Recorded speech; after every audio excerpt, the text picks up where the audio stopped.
Hello, John. Thank you for coming back on the show. Glad to be back. So I want to remind the audience we are live streaming on YouTube. We're also simulcasting on X Spaces. If you have a question, please raise your hand on X Spaces and we'll take it. If you can also type your question in the chat for this live stream, and I will attend to your question. We also have links, so please click those links to go to John's website and X page. Those links are in the description of this video and all the videos that I do with John. And another another good another housekeeping item is please click the like button so we can grow the channel and share the links with your social media. We want to reach a larger audience to inform the public. So with that, John, thank you for joining.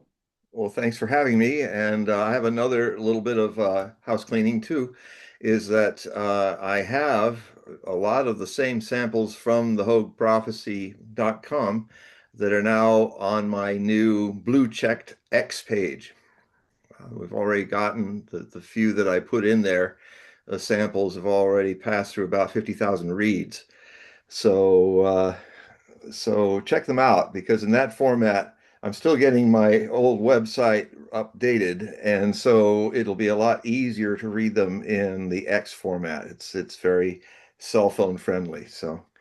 Uh, so check it out there, and don't struggle with your phone trying to look at all the little print. Okay.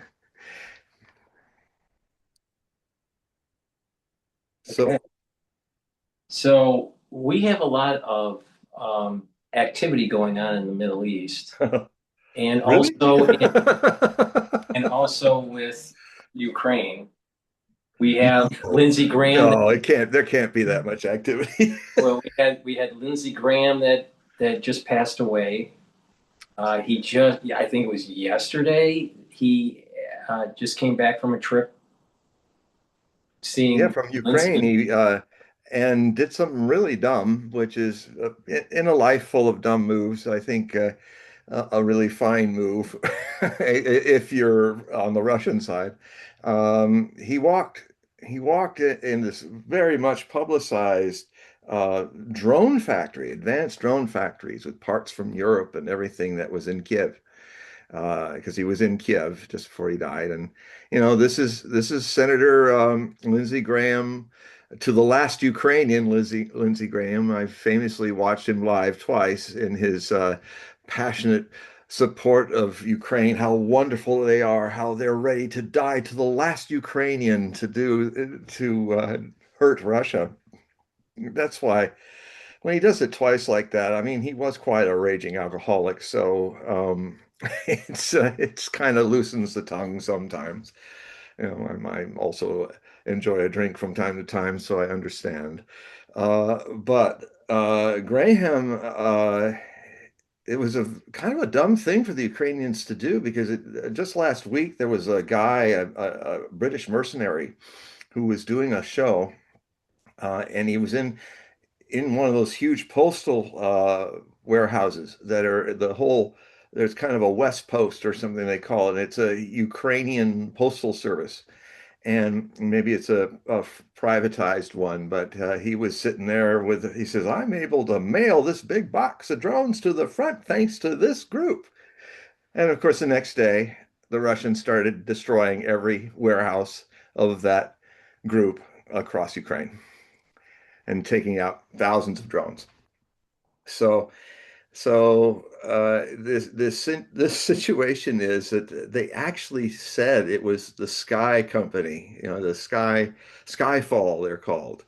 That was the main drone company that this factory inside Kiev was doing. Of course, the Kievians have been masking. For instance, if you saw that big modernistic um, um, uh, super mall that some of my Kiev contacts go to eat and shop and stuff. Well, in the first really big attack that happened in June, The first that was like above anything had ever happened before. That mall was completely set on fire. The reason being is that behind storefronts was also another major drone factory, manufacturing place. The other thing too is that I have seen when I look at my Ukrainian contacts that are filming what's going on that side. Um, I'm one of the people who I won't name uh, uh, has her kids building drones in their flat for the cause. And I understand that is they're feeling very patriotic, but uh, a lot of that's going on in a lot of those flats. And I just have to say to Ukrainian civilians that are doing that, that makes you a combatant. If you're building the weapons in your home, if in a cottage industry, that in the laws of war makes you a combatant. So kind of, I do not think most of the damage of the apartments that I'm seeing in over the years in this war has anything to do with Russians targeting the Ukrainian civilians. But what I have seen in this war for all the way back to 2014 when it was a civil war in Ukraine before it became in 2022 a major international war, I've consistently seen footage of people in Ukraine yelling out of their apartment buildings to the Ukrainian missile batteries that are hugging the side wall of a whole heavily populated multi-storied apartment area, saying, don't use us as human shields.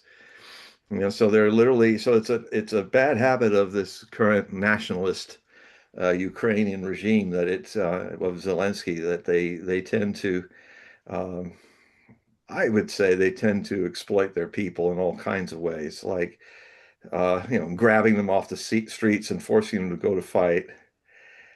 Uh, you know, there's certain things that are very important to watch in any war, and this is true for the Western Asian front of World War III or the Russian-Ukrainian NATO front of World War III.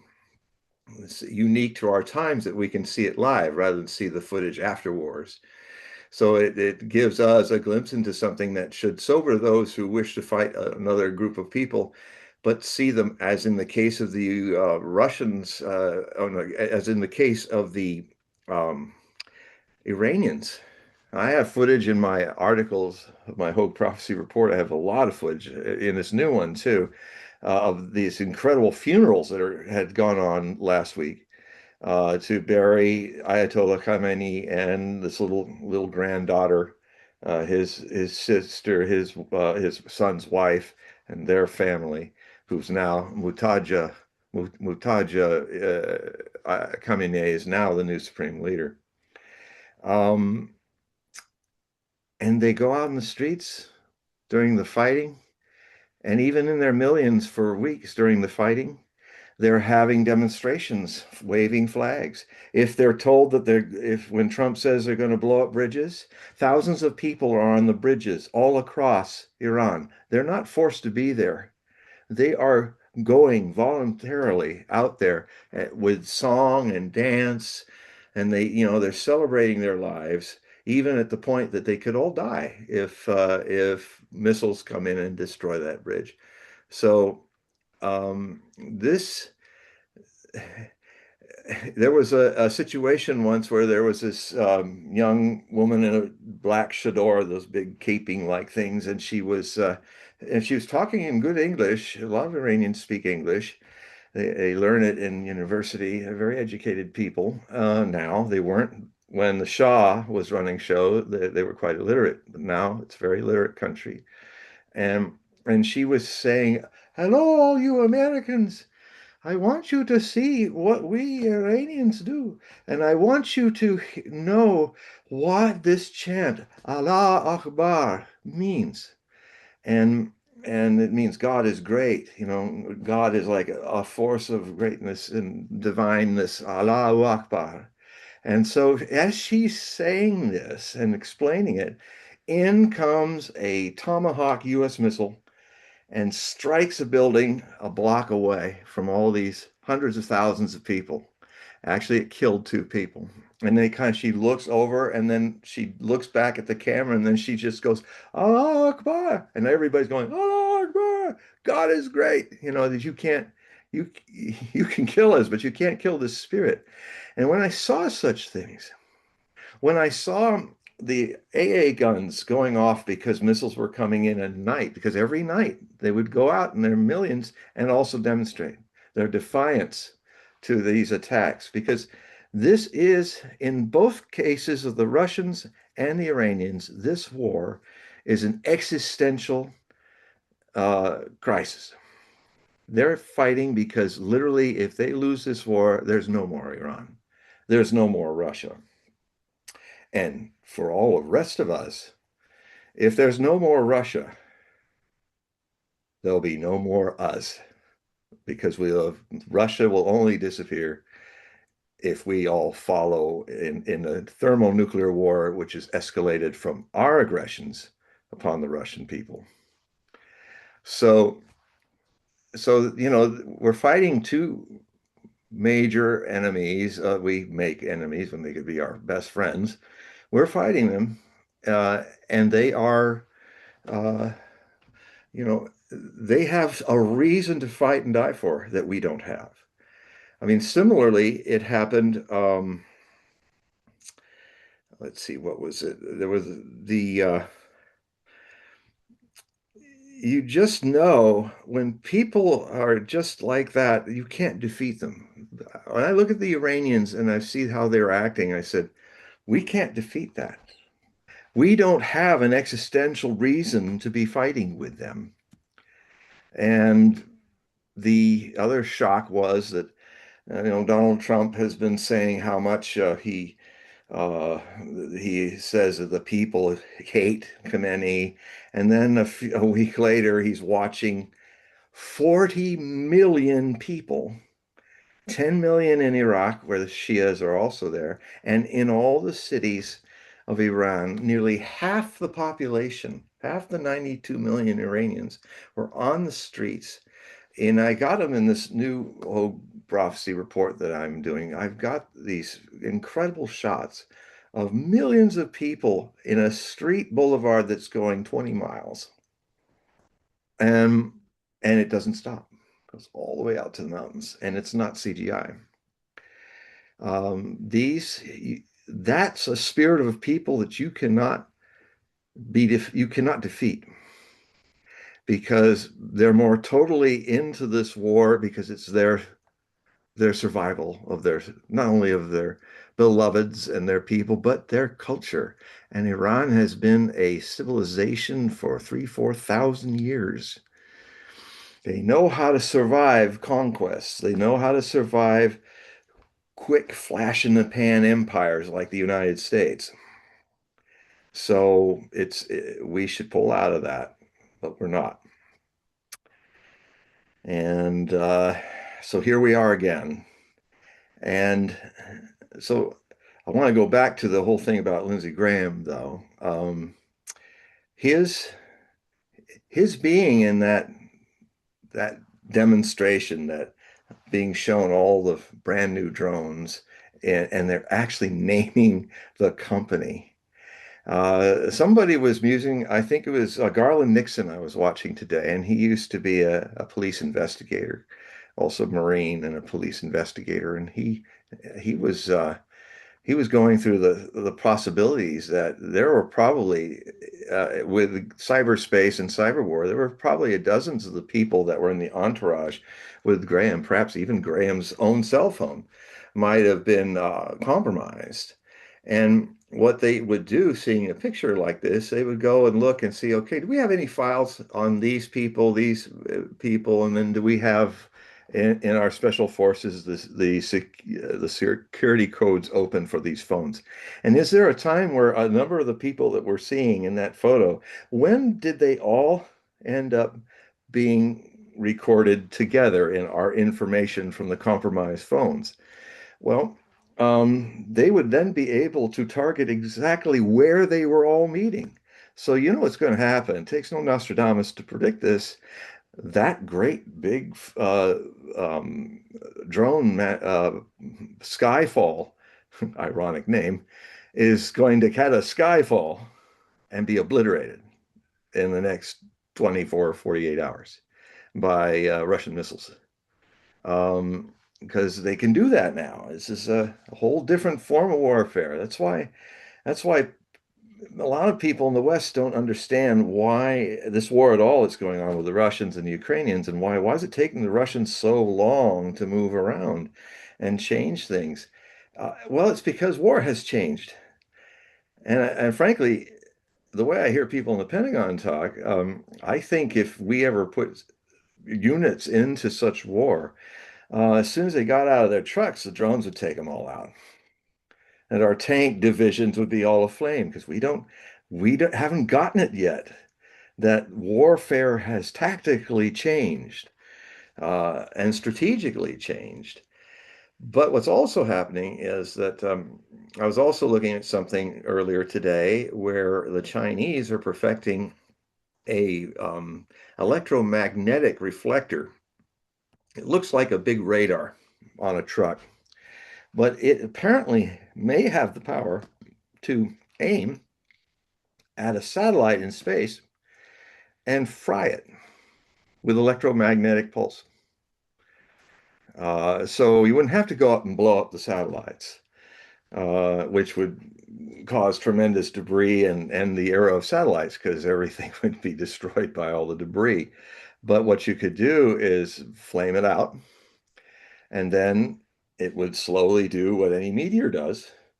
It would just fall out of the sky like a meteor and burn itself out and actually preserve space for more satellites. So we may be coming into a situation where the very guidance of such drones, sky, Skynet or Sky, you know, the the big white panels. What is that? That's Musk's whole affair, which the Ukrainians use in those satellites in space. Sky- Skylink. Skylink, yeah. Skyfall, Skynet. Well, that's Arnold Schwarzenegger, but it all kind of fits. Fiction has become fact in that regard. So anyway, Skynet is also being supplanted by a Russian version, which is actually better made and more resistance to jamming. And because of all the jamming wars that have been going on, and there again, that's the number one contractor in the United States military industrial complex, is it definitely brought America into a indirect war with Russia. So, um, which brings me also to another development that could break loose at any time. We just had in Ankara, Turkey, a NATO summit, and it's just more amazing how the commanders of NATO, the representatives of NATO I've gone full retard, just like the movie, you, you've gone full retard. You never go full retard. It's like, they're just, and then the other guy is like going, oh, oh. That's, I love that. Something Thunder. I can't remember the rest of the name. God, it's a funny movie. Um, anyway, Wasn't it called Rolling Thunder? Something no, like it's that. something Thunder. It ends with thunder. Oh my God. We can get our secretary, Waldo. Hey, Waldo, set it up. So it's like it's a two-syllable, da da thunder. Um, just do full retard. But I'm doing full retard. Yeah, yeah. Oh, Tropic Thunder. Tropic Thunder. That's it. And this is where one of the actors, very famous actor, he literally, Warren Downey Jr. was the yeah, one that said, "Don't go full retard." yeah, they made him up as an African American sergeant, and I mean, it was an incredible performance. Well, he was interviewed years later, and he said that there's no way they could make that movie today. I know people don't have a sense of humor. I mean, this was pulling a joke on blackface. I Right. mean, it was put making fun of blackface in a way that was marvelous. And then when he starts taking it off, and then he pulls out and his blue eyes appear, and then he's not just a white guy, he's speaking in an Australian drawl. Oh God, mate! What? I was not expecting that. And you have Tom Cruise looking like a fat, bald, middle-aged man. Somebody who still thinks he's playing a character that still thinks he's an alpha male, but he's like really halfway down the tubes Well, already. the rumor was is that he was basing it off of a real person, and that Yeah. was the he just passed away actually. The record executive that was famous for promoting Whitney Houston. What was her name? Oh, okay. Okay. But Well, this it whole kind of like yeah, story. just kind of a sleazeball kind of. But he So, added to it. He added the oh, of vulgarity. course, but it He was way added over the top. But right, right, and that, yeah, that movie was unique. And it's true, one of the great casualties of the woke Me Too movements, which I wrote about them. Just when Me Too was starting, I said, "Me, this has the danger," and I predicted it. I said there's going to be a whole lot of great talent that's going to be kicked out of Hollywood because of Me Too. They're going to because it, when you're going Me Too, that's a effort of weakness. What you've done when you're going, me too, not just you, you're coming from a place of weakness and reaction. Just, you know, just be a woman, hear her roar. Don't, me too. It didn't work. It hasn't worked. And a lot of great actors and people were the witch hunt. I said there's going to be witch hunts from this. And from Me Too, something worse is coming. It was one of my earlier Hogue prophecy reports, I think around 2018. And I said, and then you're going to have something worse. And of course, what happened was woke. Now, woke, it's a very, very dumb use of the English language. Like, I woke up. Anyone who understands awakening knows that it can never be in the past tense. It's always now.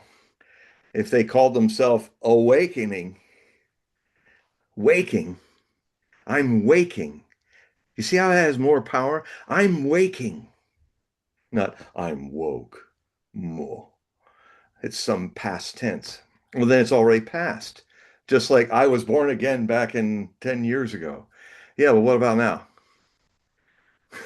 You know, it's got to be now because eternity is in the now.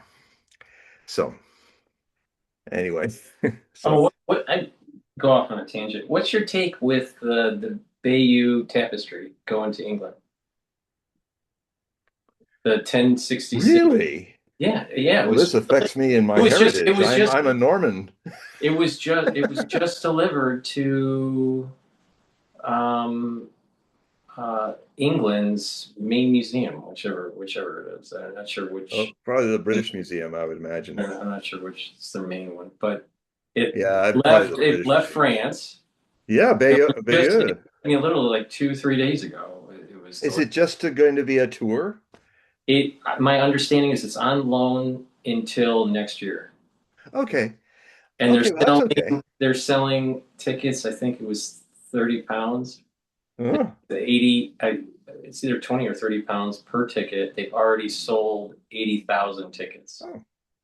Well, I'm sure Bayeux is going to share some of that. No, it's a lot nicer invasion than what it's portraying from Well, 1066. it's fascinating that there are scholars of just the tapestry. Well, it's And amazing. and they've done spectral analysis of it. They figured out chemical composition of Yeah. the actual dyes that they use, what kind of Yeah. wool they Well, use. it's threads on the dies. It's all stitched, everybody. Just so people don't know, this tapestry is very, well, you'll roll it out and it goes for hundreds of feet. and it's a telling of the William the Conqueror, how he prepared to invade England and won the Battle of Hastings against Harold the Saxon, who is, because England was an Anglo-Saxon country at that time. And I was into this thing since 1965 when I was just a kid. I was absolutely fascinated by it. I used to have tons of National Geographics, so I used to have enough geographics to cover this wall from 1950 all the way to, well, it must have been around the 80s when I stopped. Of course, I had to eventually get them all. I read them all and looked at them all, but I had to let them go because they're so heavy. The stock that they make them, you can literally have your floor go down. The floor was bending, so you know.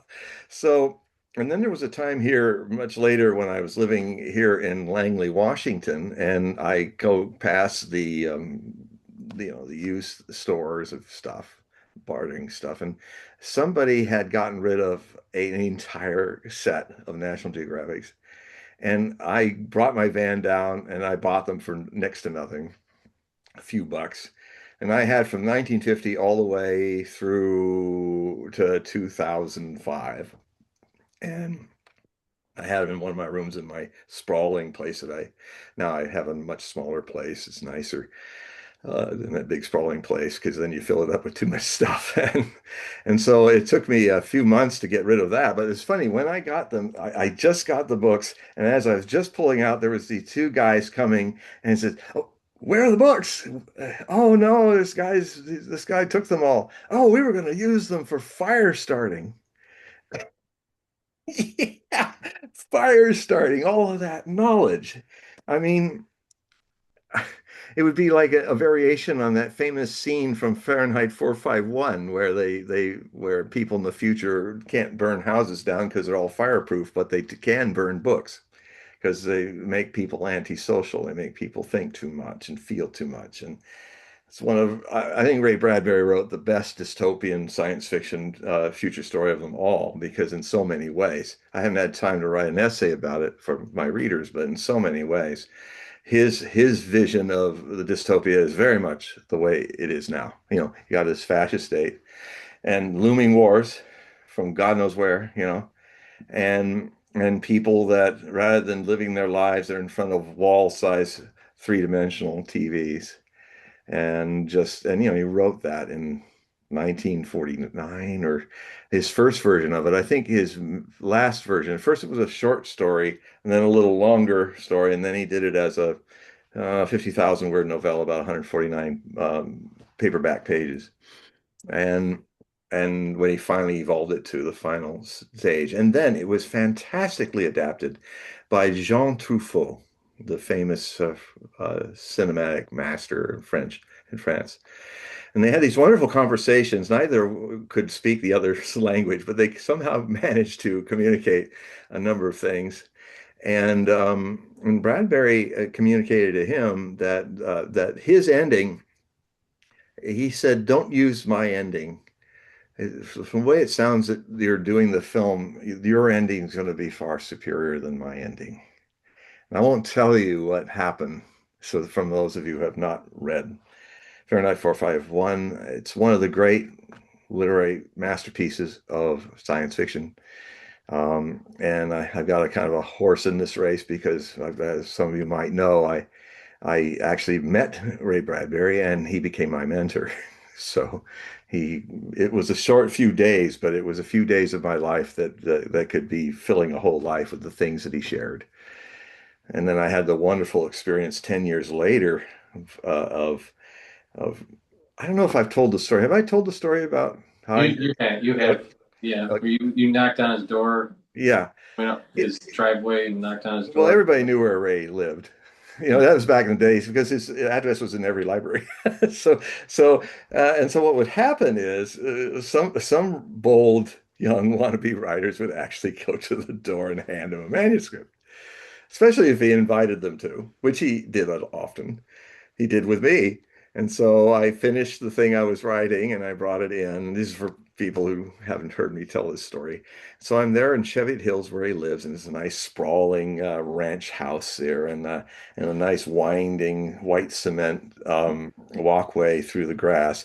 And I'm coming up, getting courage. I got my manuscript in my envelope, and then I noticed some movement in a window, probably part of the he was picking up a sheaf of paper. And Ray doesn't walk, he charges through things. He charges through doors.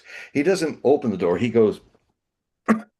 And so you see the sheaf being grabbed as he's running, grabs the whole sheaf like this. And so I'm going, God, I gotta get to the door and knock. Otherwise, he's going to. I raise my hand, the door opens up as I arrange to knock, and and he looks up and he goes, ah! His little thick pop bottle glasses, the eyes got even smaller. And and I went, oh, Mr. Bradbury, I'm so sorry. I saw you in the window and you were going to come up the door, so I wanted to knock so that I wouldn't scare you. And you opened the door. And I was like that. He calmed down, and his wife was in the back, and this is not a new story for her. She was quite a literate lady herself, and she used to be a teacher, and she's back there going, and he looks over his shoulder, uh, and he looks at me, and he goes, "Let's go to the sidewalk." So we walked down the sidewalk, and then like he was great moment to moment kind of guy. Like, that's all done. It's like it never happened. Next moment is this moment. And he goes, okay, give me your manuscript. So I gave him this 54-page manuscript. It was a novella. And he took it and then he put it in his hand and he weighed it. His eyes in those pop bottle glasses, just measuring the smoggy skies of LA. It was quite smoggy that day. And he's going, feels like you could take 10 pages off of it. Mr. Bradbury, you haven't read it. Oh, son, first lesson of good writing. You can always make it leaner. Unfortunately, my style is more stream of consciousness, lean through one thing to another thing to another thing, but in my nonfiction. But when I do fiction, which I have this, I invite all of you to go to Amazon and read my one of my short stories. It's getting a lot of rave reviews. Wrote it a long time ago, and it's called Kamikaze Tomorrowland. And it's the first of my new genre for science fiction genre called not sci-fi, but scry-fi. In scrying, when you look into a crystal ball or you look into some object to stir the oracular experience. And it's a story about people, a surprising event that includes kamikazes and Mickey Mouse shaking the hand of Emperor Hirohito 30 years later. That's all I'll say. It's set in the Disneyland Tomorrowland.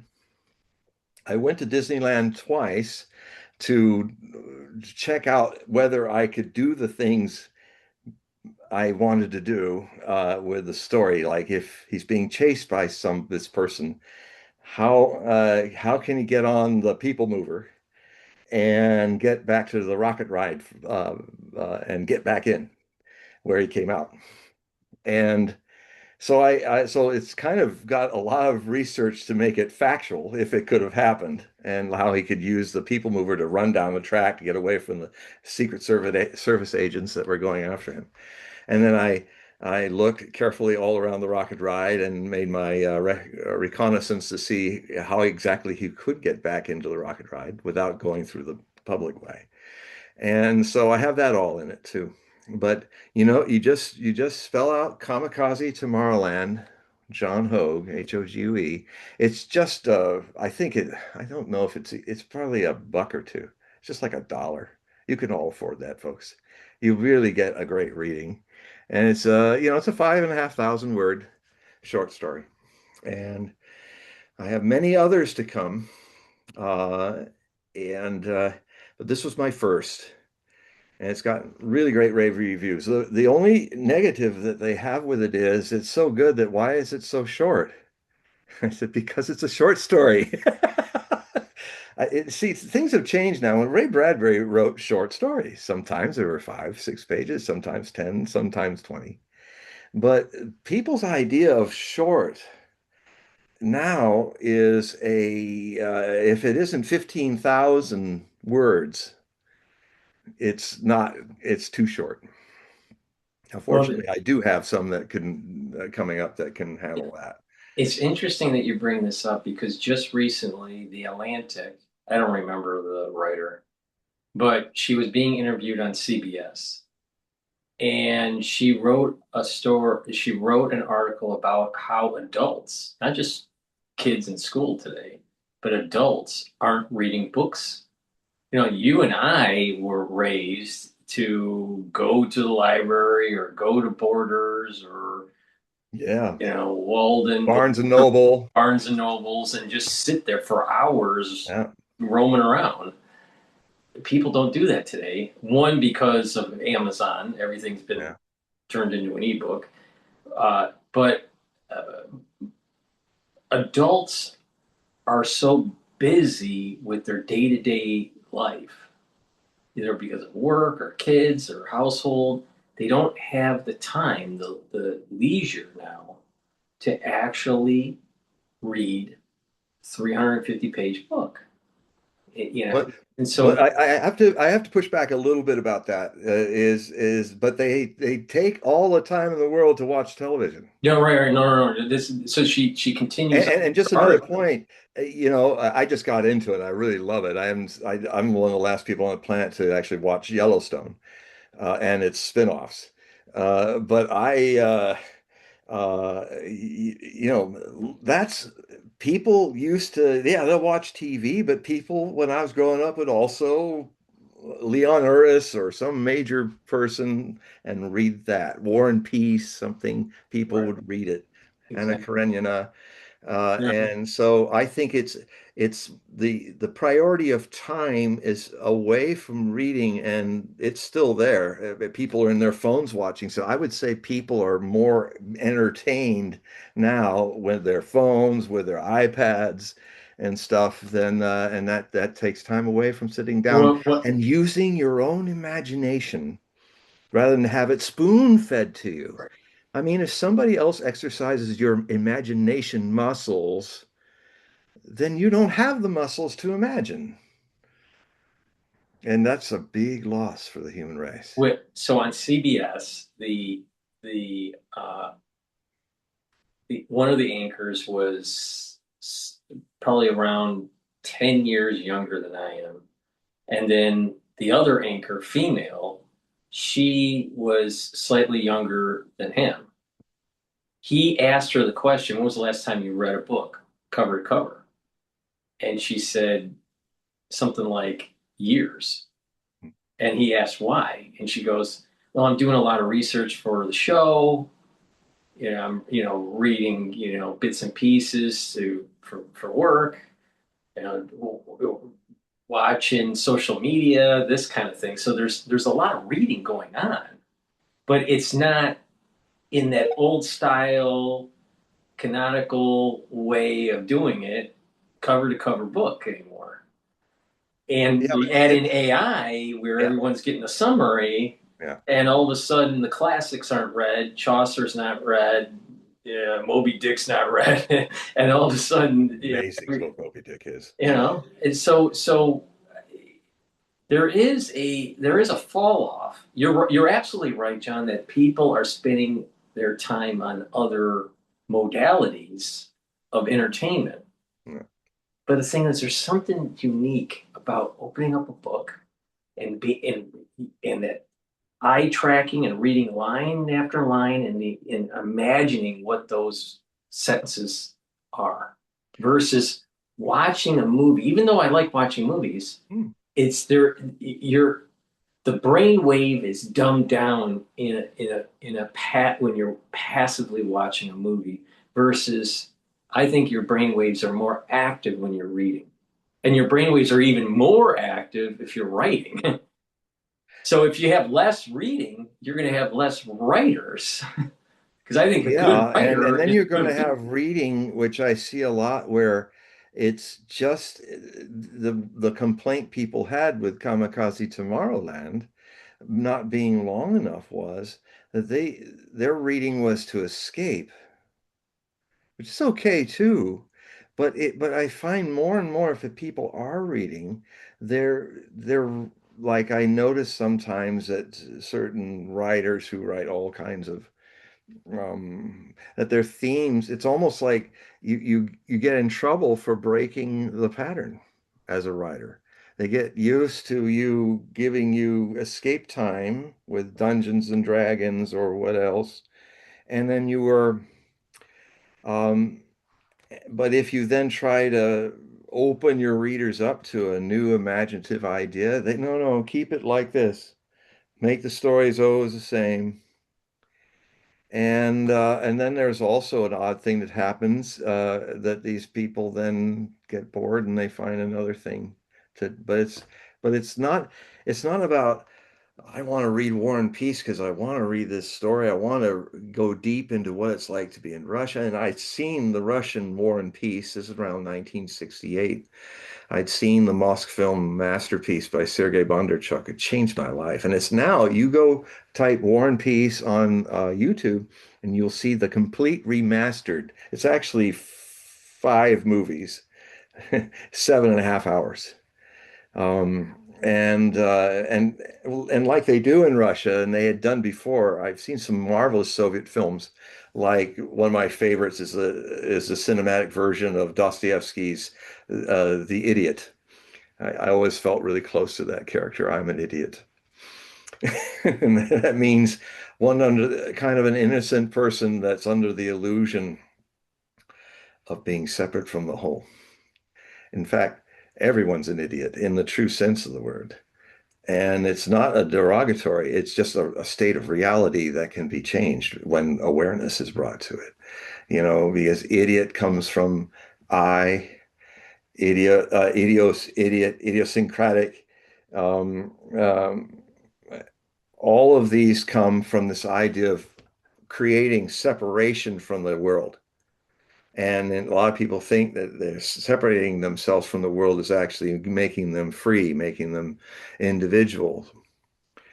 But I like to change that word and call it undivide you all.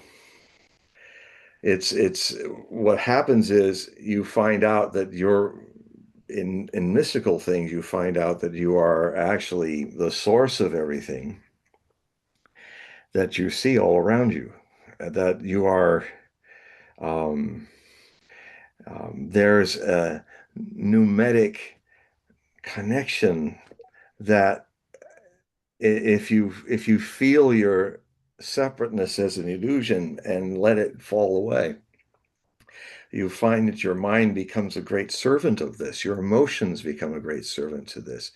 Something relaxes in you. That this hell of separation, this idea that I'm against the world, because if I'm me here and the world's there, it's an adversarial relationship. But it's like a wave, a shape of a wave fighting other waves. No, I'm the big wave here. I'm separate from the rest of you waves. I'm a single and unique wave. Get out of my wave. And and what it does, uh, it's the identification in this metaphor. And I like to say also to all Jedi people who are literate, metaphors be with you. Anyway, the the the wave, if it looks in, will see that the form, which are all these different forms that are always changing, rising, dying, being born again. But the source, the ocean, the oceanic, is eternal. And if you then start living as a wave, still playing the game of waves, but being aware of the ocean in yourself and all the other waves is exactly the same divine source. It changes the way you live in the passing illusion of separateness. It changes it. You come back to the innocence that is every one of you who were born on this planet was a gift of existence, bringing again the opportunity to live and play in a dialectic world, but not have your gift of innocence suppressed into a personality, a mask called your personality, your ego. This is American mask. This is a Jewish mask. This is a Muslim mask. Here's an atheist mask. It's now you can wear masks. The person inside the mask in a party knows if they know who they are, they can sometimes use their mask, but that is not who you are. And it's certainly important that we train children to who are visiting their consciousness, which is never born and never dies, visiting this strange, playful world of all kinds of plays, some wonderful, some horrible. You can be you can be in such a world, but not of it. If the thread, like a sutra running through each moment of bead-like moment of your life, waking or sleeping, has this living thread, this sutra. That's where we get the word sutra for sutras, holy scripts in Hindu. This sutra, this thread, if you can find a way to have this thread weaving through all of your moments, your your life becomes a spiritual revolution. So to get back down to earth to the situation of reading, I really think that um, now because I have actually found that I can sometimes go online and find things that are almost impossible to find in libraries, and I can find them immediately.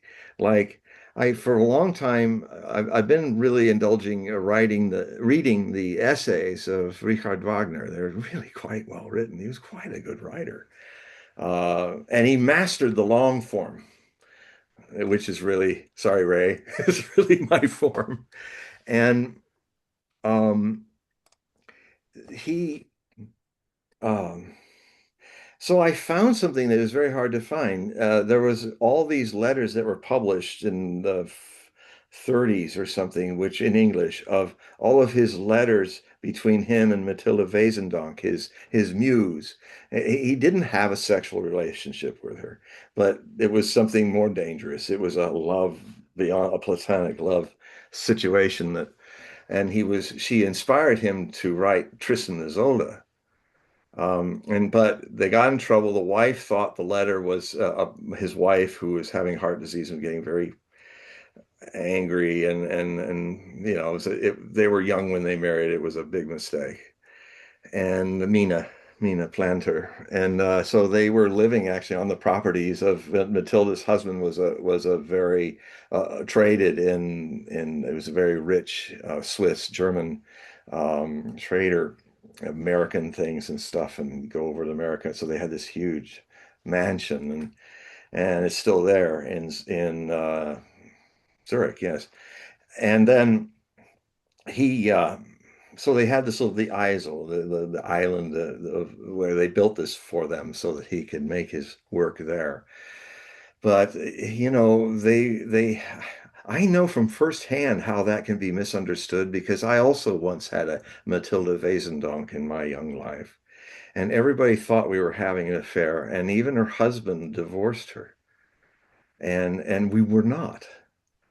But it had a quality of love and connection. She was opening me up to all kinds of psychic and paranormal things. She was um, her name was Tara, uh, Tara Rosenberg. And Tara, if you're out there listening anywhere, long ago she said, "I've got to go away for a long time. Don't try to find me. I'll find you." Well, here I am. Well, maybe she's in the chat.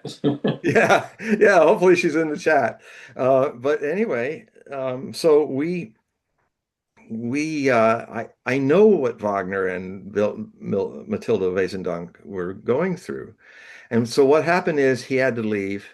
The Eisel was closed. His wife went back to Dresden to her to the rest of the family, and then he was alone. And so he left because she said, his wife said, "Oh, you're making love to my husband, you whore," and all that. It was really awful, and it wasn't true, but I can understand it. So he went off to Italy, to Venice in the wintertime when it was a nicer winter than in Germany or Switzerland, where he then got a apartment overlooking the Grand Canal.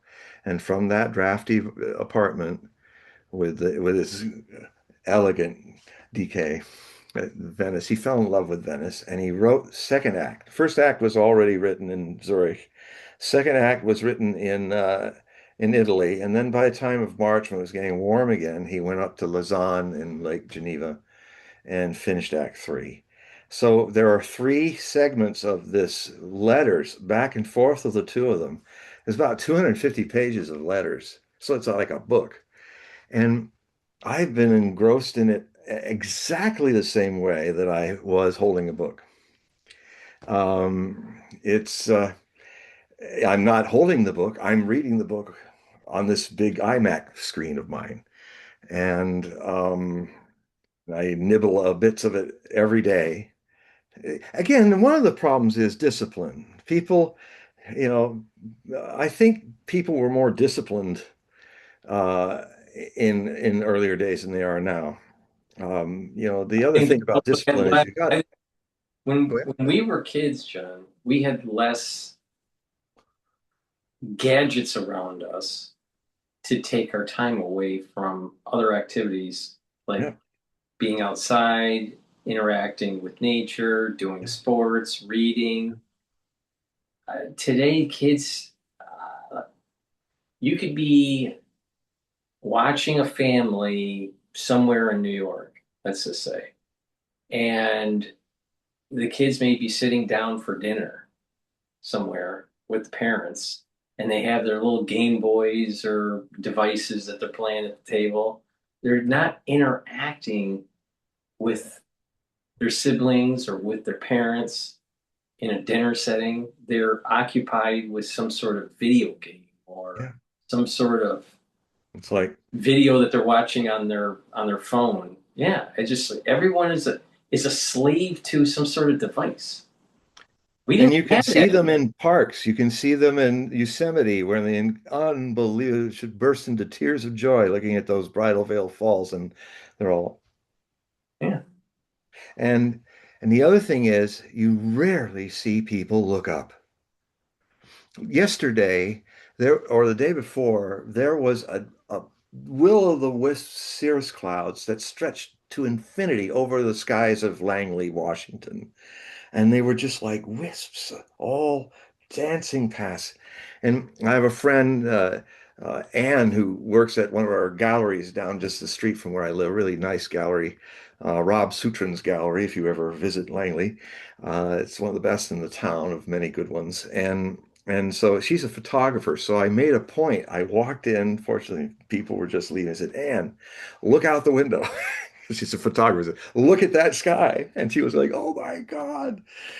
Because she takes pictures of skies a lot and does some interesting color changes with them. And and I looked at this, and then people are not even looking at this guy looking up. I mean, that's kind of a thing that could get your attention. There's this guy with a big white beard, looks like not so much like Gandalf, more like a chunky Dumbledore, looking up, looking up. And they used to look up. 10 years ago, people used to look up and look at what I'm looking at. 10 years later, they don't even do that. It's like, okay. People living at 10% of their energy. Hmm. And I have an essay, an important essay that'll be coming out in my book of things to come, which is going to be a few volumes of my essays. And it's called The Zombie Prophecies. It's kind of a compilation of a lot of the ideas over my life that I've had and published some of them and then put it all together in one final work.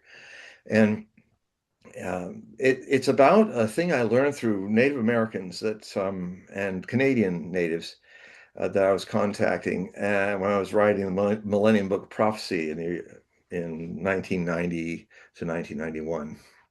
Half of it was written in India in 1990. And they talked about how there would be a like the energy force of the Earth was going to jump 3 times, and that it would cause so much energy that if that's one theory they said is that it would create it would be very hard for a lot of people to get grounded in it. But the other thing that it felt that was deeper was that that was a part of it is that if people are getting more unconscious and they're overpopulating the world, there's an interesting thing that started happening in the late 80s, around 1988, when the Our Common Future report of the United Nations came out. And it was saying that when we cross the 5 billionth person as a threshold red line, that means that we no longer can fix the world back to what it was before the industrial age, climatologically and everything else. That then every new billion would be a greater and greater burden on the on the sustainability of this way in which we sustain our modern global civilization. It's where we've gotten lost in this idea. Well, I call it the brain point of view of a bark beetle. I upset a lot of people in the 90s when I started saying this, but now people don't even fight back or react to it. They just go, okay, okay, All right. okay. Um, but people used to, when they were a little more alive, used to say, "How dare you call me a bark beetle?" Or like one time it says, I said, "Even a dog has Buddha nature." I was on Laurel Lee's show and a lot, and this guy got on the show, and he wasn't a very well-read Buddhist because Buddha is constantly saying everything has Buddha nature. So I had to remind him of the sutras of the Dhammapada, and I said, "Yeah, but why are you being upset saying that the dog has Buddha nature? Who's my source? Buddha. Where have you been, Buddhist? You go check it." Well, what's interesting with the internet is that shows like Donahue, if you remember Donahue, Oh, talk show guy. I watched him all the So, time so till he back in fired him. the 70s and early 80s, there are some archival uploads on YouTube. Yeah. Also looking at the 1960s, 1970s version of Firing Line by William F. Buckley. Yeah. And you listen to the questions from the audience. Yeah. They were And good. the questioning was more probing, there was more thought to it. Now, fast forward to what we have today of a similar type of talk show genre, and it's night and day difference. The intellect is so much lower.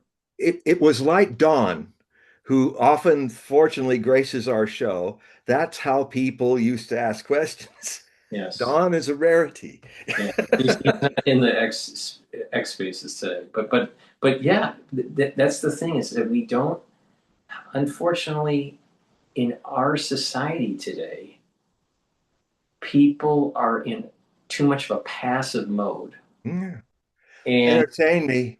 yeah, and they're not asking Yeah. why, what I find so interesting about the Rebbe, the Hasidic Rebbe, um, the the he's passed away, or I think he passed away in '94.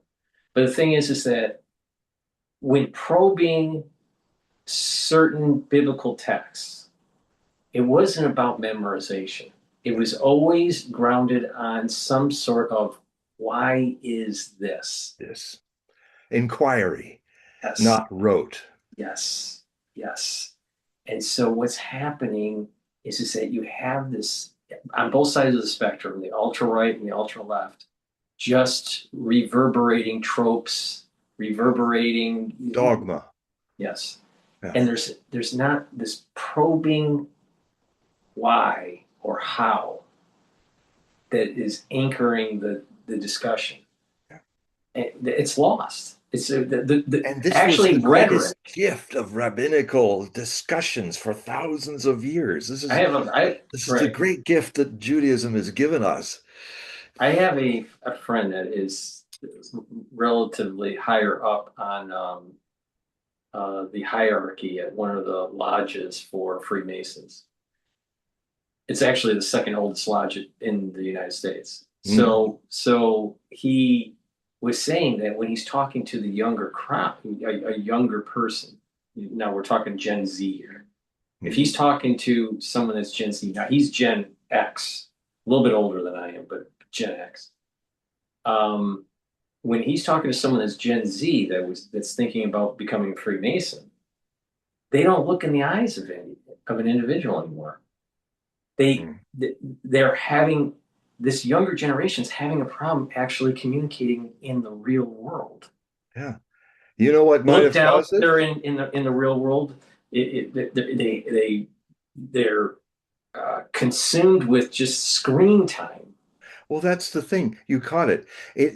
I was looking at studies and writing about studies that were in the early 1990s where mothers were putting their kids at 2, 3, or 4 years old and using the TV as a babysitter. And they did studies on that, and they showed that this actually is when children are young, we parents must be more aware of how important these first few years are and how their brains will be wired. And you can see it that the whole generations now have, because babies watch the TV and they're going, and, because they're not yet ready. When they're a little older, they'll be more interested. They're just being literally sat there so that they can go, "Buh," and not and be easy for the mother to take care of while she cleans and does this stuff. They go zombie-like in front of the TVs, and it wires them to be. Their central nervous system is a bit zombie-like. That's what's one of the things I talk about, the zombie thing, because what's happened too is that I have a theory that came up when studying all the fourth world native peoples and what they said. Something came through me that I thought was unique and had to be shared and discussed. And that was, why is it that a Secretary of State or Secretary of War in the 1980s wouldn't dare even write an essay about how we could win World War III, because you can't win World War III. It's nuclear. And no one ever even dreamed of doing that. He'd lose his job. He might even be put in a straitjacket. And you need some help because nobody can win nuclear. There was a time, just using this thread, there are many other threads I could do this with. If what happened in 2025 when the Ukrainians used truckers, they didn't know the cargoes. They were just told to park these cargoes next to 5 fields that happened to be the Russian strategic air wing bases. Now, because of the treaties we used to have, which are now all gone, just recently the last New START ran out, which means um, just digress a bit because this goes back to 2002 when START, the Strategic Arms Reduction Treaty, where um, Putin had a meeting with George W. Bush and they were going to work this thing out. And what Putin wanted, he said, Bush just wanted to destroy the launchers. Putin said, but let's destroy the warheads. Because that's really ending them, because someday somebody might want to build launchers for them again. And Bush said, no, I won't sign to it unless we can preserve the warheads. So Putin had to sigh and say, all right. So they saved their warheads too, because this is the new game. Putin, this is people you don't understand. You people who are just listen to all this crap on Western media. Vladimir Putin is truly a great man, and he was trying to, in that 2002 moment, he was trying to destroy all the warheads so that we wouldn't have these wars. He tried for all of you, and he couldn't succeed. And so here we are today with a karmic consequence. The New Start, last year he was badgering Trump on the phone. Let us at least extend New Start a year. Let us, because it runs out, and this is not just something you can start up again. When New Start ended on 2nd of February of this year, that means it's gone. All bets are off. Anybody who wants to make nukes can make them all over the world. Now, when that came and went, Putin said the Russian Federation will not put all those warheads back. See, what they did is they just took all the MIRV warheads. These are the warheads that there's usually up to 9 of them all in a ring on a platform inside the nose cone. And when they're coming to terminal velocity, the nose cone flies off, and then all the MIRVs who have their own little rockets go then and find their targets. So when you look at an ICBM before START treaty in 2002, those several thousand missiles each had up to 9 thermonuclear warheads in them that could then break off and go to other places. What they literally did was take all the 9 out of every missile, store them, and leave 1 or 2 in the nose cone. After 2nd February, there's no legal stopping any American president or Russian president from hauling all those MIRVs and sticking them back to 9 in every one of them, which means you will multiply the destructive force to 9 times, which means if you launch all of them, you've destroyed the world 9 times over. So we are now in the most dangerous times we've ever lived in, because you add to that all these people and generations of even our leaders who are just looking at their phone going, "Gah." These idiots, we have, full retard going on here. You never go full retard.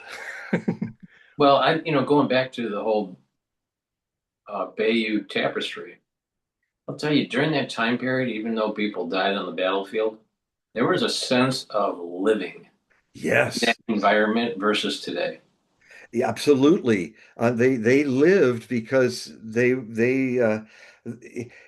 it's something really to write about and discuss, because the more we advance in hygiene and make life better, we have to face the danger of better's malaise. People had to live. If you got past 10, that was quite an accomplishment. If you got to be 20, that was pretty amazing.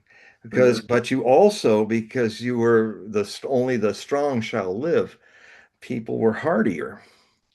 People were tough and resilient, and also their lives were short by wars and plagues and things like that. I mean, Nostradamus dying at 62, God, if he was living today, he would be dying at 92 or 102. I'm listening to And an they thought he was an old guy with I'm white listening beard to like an mine. I'm listening to an audiobook about the early days of JFK. I'm Hmm. about halfway through it, and about one quarter of the way, it starts talking about he was writing letters to his parents or to friends about his experience of being in the war in World War II. Everyone knows about PT 109. Oh yeah, I read that. I read that book. But the thing is that he stated, um, on one side there is an exhilaration of being in combat and and feeling what it means to live. That adrenaline pumping, and you're in this war situation. I did it in combating forest fires and brush fires. I was a Right. But bush doing something fireman. that's very active and dangerous, there's You an come really alive. right. Right. Every detail, every little thing. It's like the pilots they're fighting again in the Korean War over the Yalu River. This one guy, he was saying, there was a moment where my awareness became so sharp that as I'm flying over this guy in this dogfight, and I finally catch him, as I pull off, I'm seeing every little rivet in his little MiG bodies of his jet. It's just, it becomes real. And Tolstoy is a great one to read about that. When he opens the Battle of Schöngarten with the narrator saying, and in the movie does it great, well, the Russian version, the English, anyway, and he's saying in Russian, "It has begun. It has begun. Wonderful, terrible." Mhm. It's the meeting of all opposites. In a way, I think some of the things that get misused as glory is the feel of how alive you are. I mean, if you've seen Oliver Stone's um, Alexander, all his four different versions, which are all masterpieces. He's the only guy that's done that.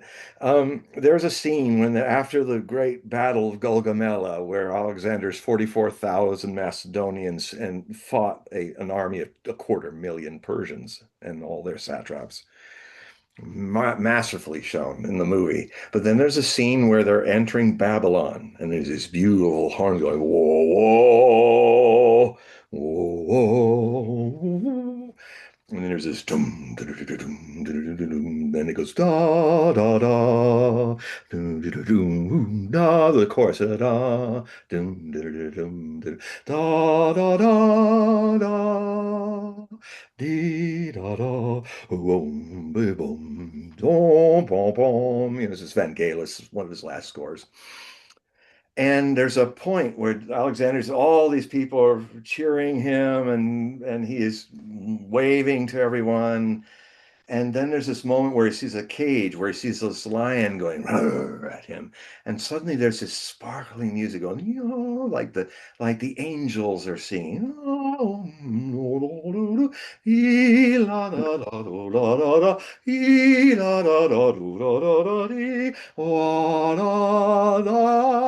And the camera lifts off the ground and sees this endless road of Macedonians and all the people cheering and all the great edifices of Babylon. Adi, oh. War is terrible, but it can also give you moments of incredible life, and like he was feeding the glory. He was like, his eyes rolled up and he was blissed out and just was like, oh, like that. But there's glory in many things. There's glory in a tree, there's glory in water playing. And, you know, I guess the most wonderful thing I ever stumbled on was Wagner's music because he taught me how to live life orgasmically. And if you wonder what that's about, listen to Wagner. You'll hear it. But I Orgasm. think this is the problem with the younger generation today. They're just not living. They're they're missing the sparks of life. Because they should not have been put in front of the TVs between the ages of 2 to 5. And I mean, have cell phones because between 5 to that 20, right? is what they became zombies. And of course, people living unconsciously in all times have that quality, but people were a little more lively even in their unconsciousness in those days. It's like something that's very rare. One time in his discourses on Krishna, Osho was talking in the first volume, and it stuck with me. He said, he was talking about, and I know the story of the Mahabharata because he named me Arjuna, which is one of the main characters, the archer king. And he was on the battlefield of truth, and the army, he didn't want to be the king. All these people on the other side wanted their people to be the king, this guy, that guy. They all coveted the crown. And he didn't even want it, but it was given to him. And so he's looking at all these people, and all the people that were his teachers, Dronacharya, his guru, and archer master, and the friends, and they were all on the other side. And he now had to kill all the people that were the people that made him who he was. And he just suddenly got emotional, and he got off the chariot.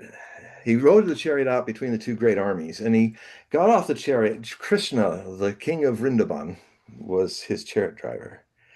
And what's beautiful is there's a story in the Mahabharata where Krishna was having his afternoon nap. And um, Arjuna saw that he was there and didn't stir him. He just sat next to his head, to the side, and waited for him to awaken. And then the guy who was going to command the other army was a big egomaniac. He saw, oh, here's my advantage. I'm going to sit at Krishna's feet. And then he touched his feet, and then Krishna awakened. And because he thought, oh, well, he'll give me his armies for the battle. He won't give it to Arjuna because I'm honoring him so much, such politics. And he opened his eyes and he sees him, and he sees Arjuna, and he smiles at Arjuna. And he says, I want your armies, said this king.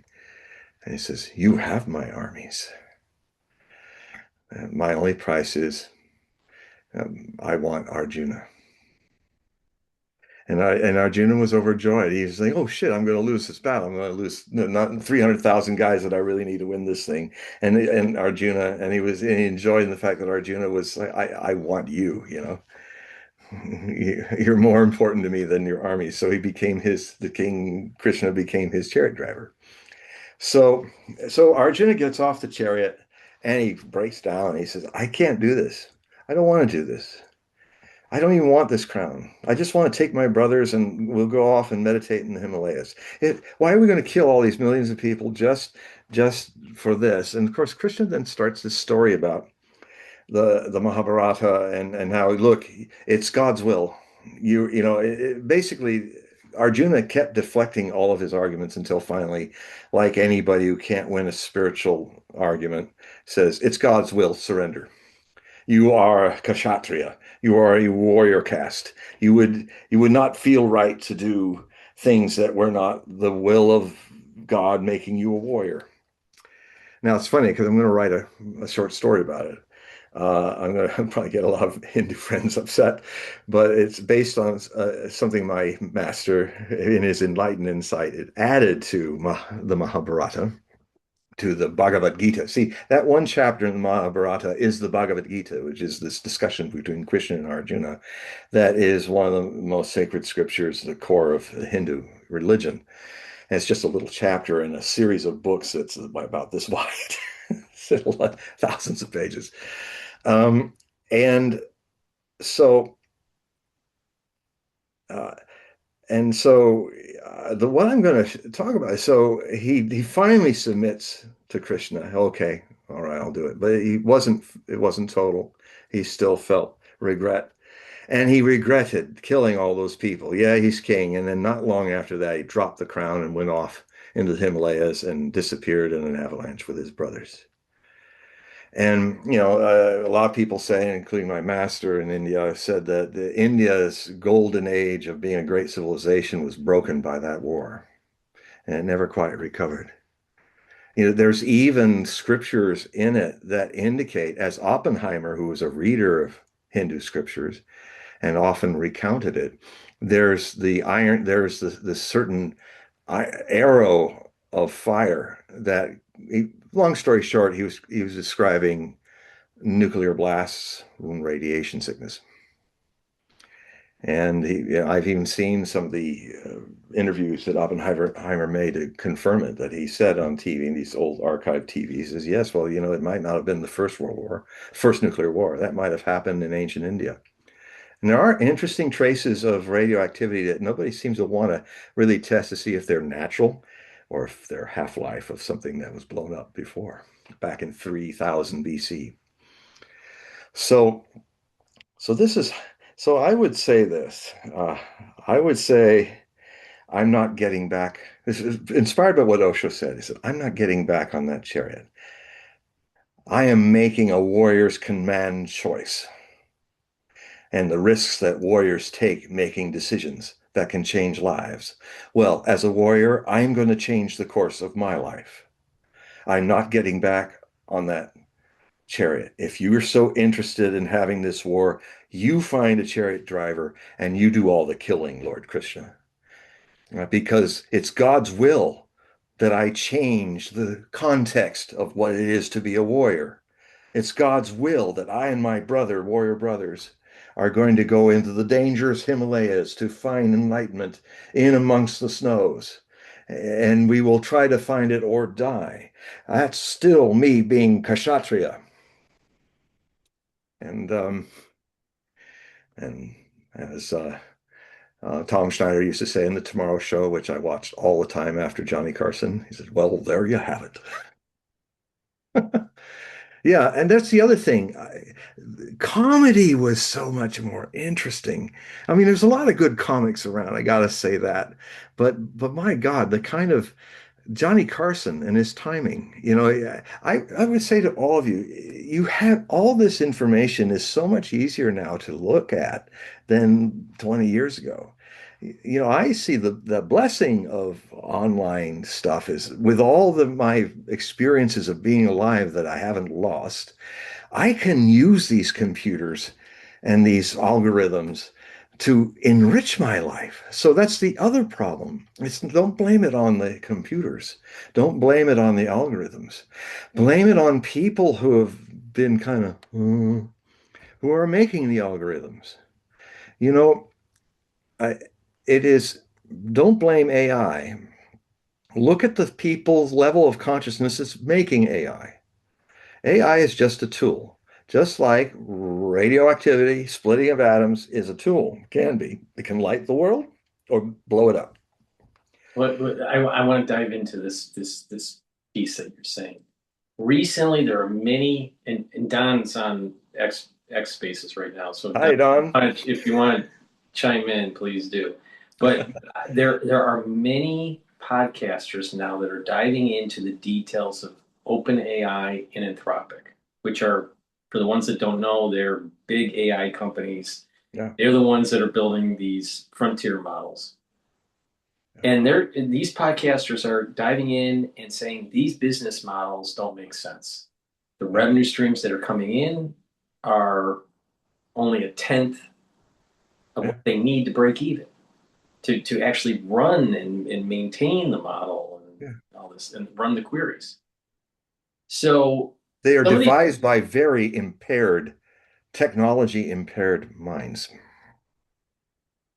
yeah, I mean, there's the point that I'm making. I think some of these podcasters are making is that people are being conditioned. There's a manufactured consensus in the business community, in mainstream media, that you need this technology. They're trying to create the demand because they can see that the You, demand, the actual demand for these products, you in terms zombies of willing need to to pay be for it, is zombies for us. right. So Anthropic is it had this mythos.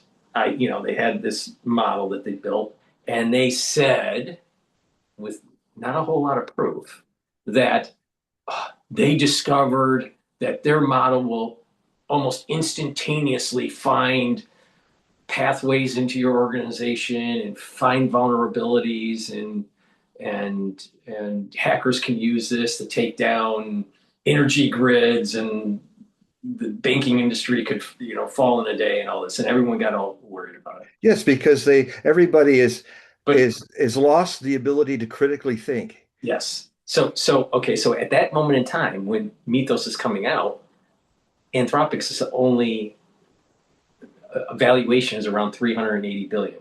You got to remember all these companies are losing money. Yeah, These types of companies are losing money. yeah, because So so it's they a fraud. and they want to go IPO. So before they released Mythos, they're at 380 billion. They want $1 trillion valuation, similar to Elon Musk's new IPO. Mythos, that's a kind of an ironic name for it because it is pure mythos. It's a myth. It's Right, not right. Well, yeah. I mean, it's they bullshit. telegraph. Yeah. So the point here is that they create they're trying to create a demand by scaring. They're scaring people. You need our model to be able to find the vulnerabilities and then to plug them. So, but the thing is that going from 380 billion to $1 trillion valuation. Now think about that.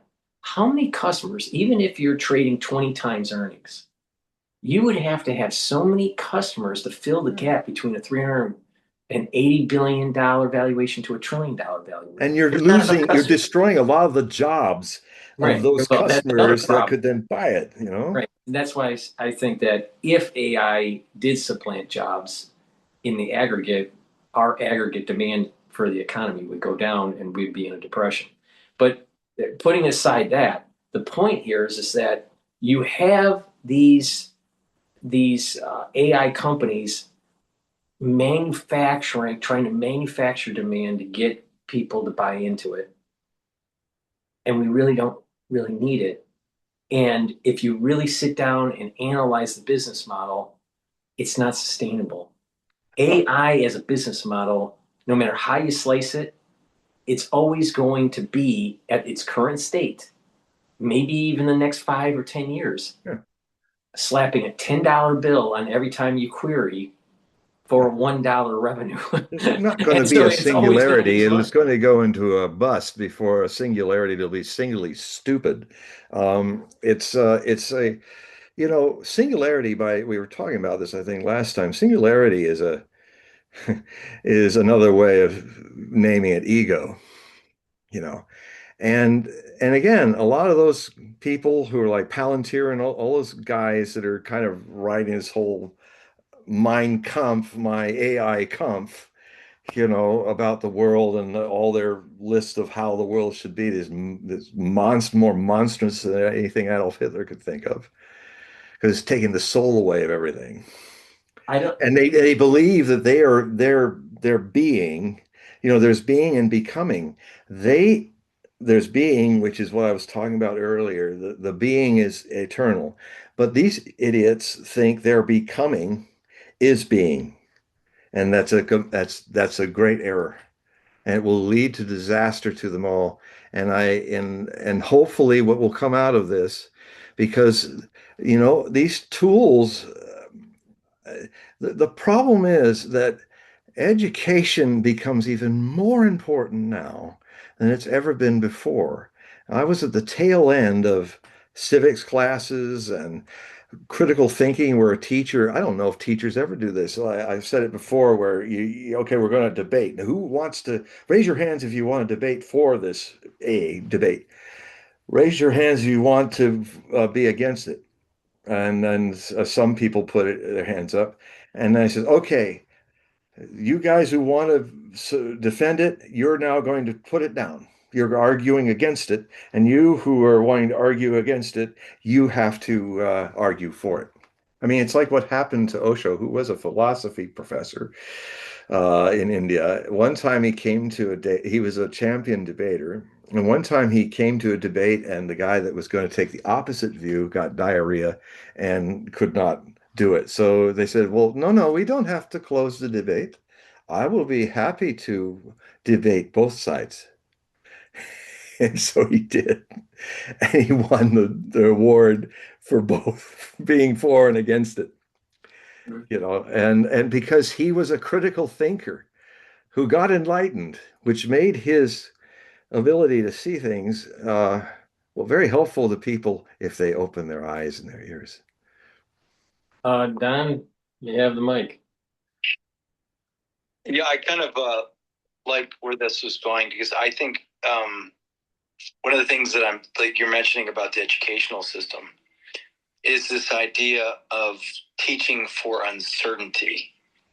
And if you look the way that the current model is constructed, it's not so much that knowledge for the sake of attaining it doesn't necessarily allow for discretion in trying to create in the world of work in which most of the problems that are thrown at you might not necessarily have a solution. So there's this idea of creativity, of using individual discretion to come up with a solution that is not necessarily something that is commensurate with the way the current construction of the educational system is, in which you are sort of regurgitating something that has been prescribed. I guess I'm going with this idea of what I'm seeing is sort of a dichotomy where this idea of the singularity sort of is sort of moving us towards a world in which the world is constructed and we're just sort of going along with the way that it's being guided by something of which we might not understand, but the educational system essentially is sort of enslaving us to be good little drones, following. We become only becomers, not beingers. Yes. Yeah. And so and this comes back to this idea of time, and I hate to throw this factor into it, but there's something about the future that isn't there that I think the people that might be controlling the present are concerned with losing control of the power structure of the present. And so that's all they've got. I mean, these people have obviously been from bad families and had bad family experiences. So, they might be those people at the restaurant, all where the kids are playing on their instruments. Nobody's relating, even in a restaurant, with each other.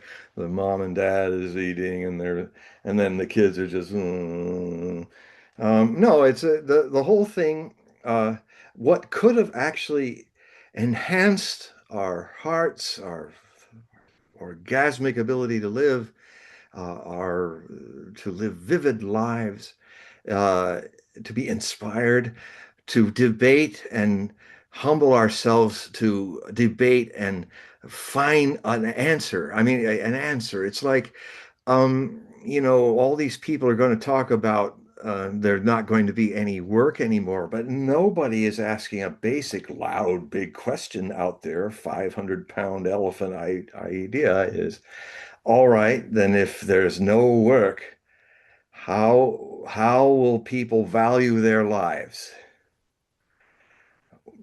If you're just going to leave them on a lifetime long vacation with a fixed income that makes it possible, what have we done to fill the void? Well, they want a free Wally world. It'll be like yeah. Wally is on my top 10 list of some of the greatest, and perhaps even accidental, movies of prophecy. What I loved about the movie, all right, God, and I saw it in the, I saw it in the theater when it was released. To like actually try to, the person I'm actually studying right now, this guy Julian Jaynes, actually Ellie Jakes, who literally came up with a theory called requisite organizational behavioral theory. But he talks about convergent thinking tends towards the usual and unexpected, towards retaining the known, learning the predetermined, and preserving what is. Divergent thinking tends towards the novel and the speculative, towards revising the known and explaining the undetermined. And I feel between studying these people who are trying to determine, like, this idea of an unknowable future is something that we as a species should relish. Yes. Right. The unknown is wonderful. We should embrace the idea of chaos and emergence, and not come to the old dogma of trying to control it. Yeah, because the alternate to the one you are studying, just surf the wave and not try to surf the wave. Get tubular, get wiped out, and get back up on the board again. I think that's what I'm seeing with Peter Thiel in describing this Antichrist as something of a system that is trying to control the future, because those that are essentially in the power structure do not want to relinquish that power structure. Therefore, in their their preference of sustaining their power structure, they'll want to know the future better in order to basically control the decision makings at the present. Right, John. They are the silly Sith Lords. Yep. I'll dive in a little bit more deeper here on this. So the problem with Palantir is that Karp, I think he's the CEO, and then one of the co-founders, I has been interviewed on philosophy channels. I don't remember his name, but he has stated that he doesn't want balance of power government. He believes in a little bit more of what was going on in Rome, where it was the power of the Senate, and the Senate could uh, ask the Caesar to take control for a period of time in an emergency, and that starts to Cincinnatus. become and that starts to become a problem. So they don't No, the that's balance wrong. of No, power. it didn't. Excuse me. Cincinnatus worked. There are times when dictatorship is Oh yeah, negative, but and he Cincinnati handed the worked power back. because Cincinnati worked because he was willing to step down. Yes. Cincinnati wouldn't work if you have Caesar that doesn't No. want to step down. There's the No. problem. The Palantir is just another name for Adolf Hitler taking Yeah, it all, or yep, yep. No, Stalin that's it. taking it Right, all. exactly. So carp it falls in line with this Americana. Make sure you have spectral dominance. Know your enemy. Kill them. All right. What a And there are sick some bunch of folks. positives to that philosophy. There's some negatives to that philosophy. But carp is a Very little sick bit. people. Carp is a little crazy. All right. And he Well, it's even says that insane. he's a little crazy. It's the Now very nature of the Antichrist. the other co-founder doesn't believe in balance of power.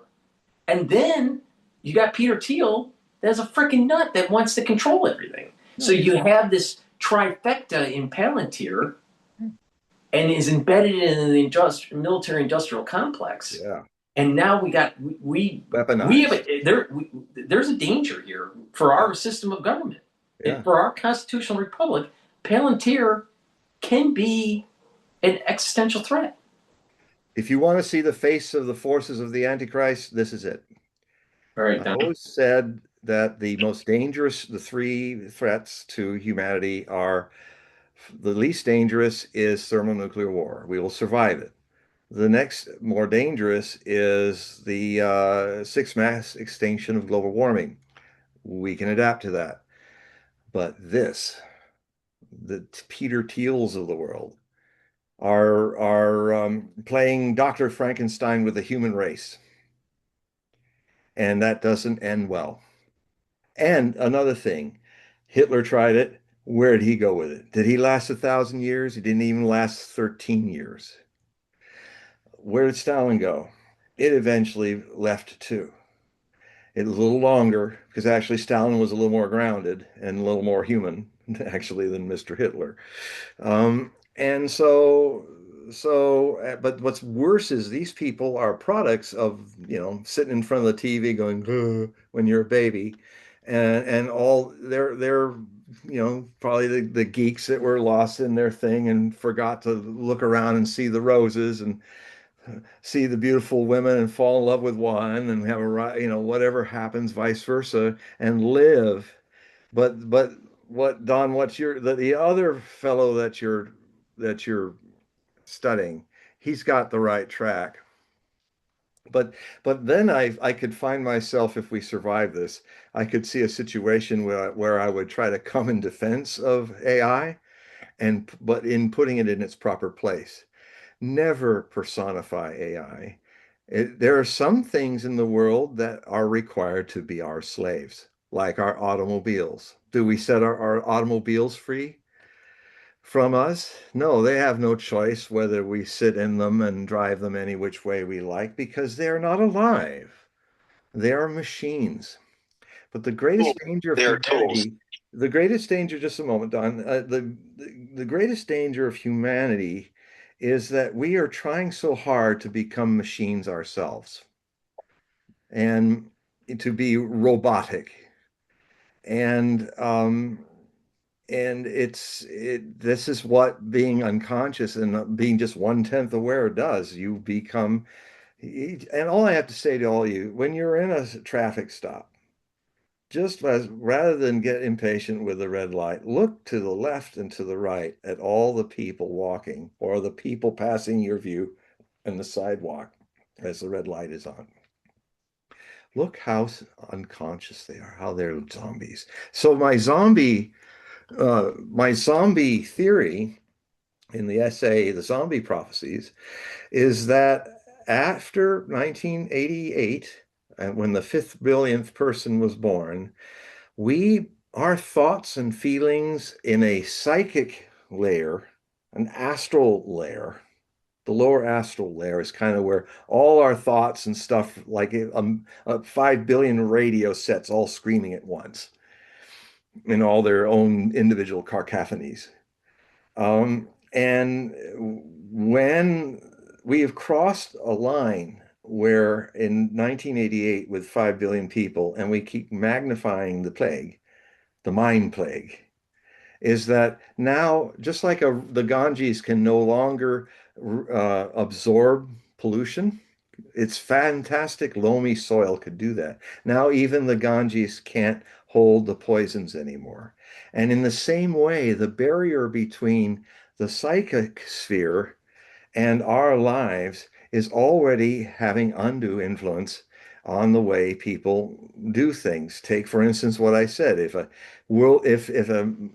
minister of war in the 1980s said we could win a nuclear war, he'd be put in a straitjacket.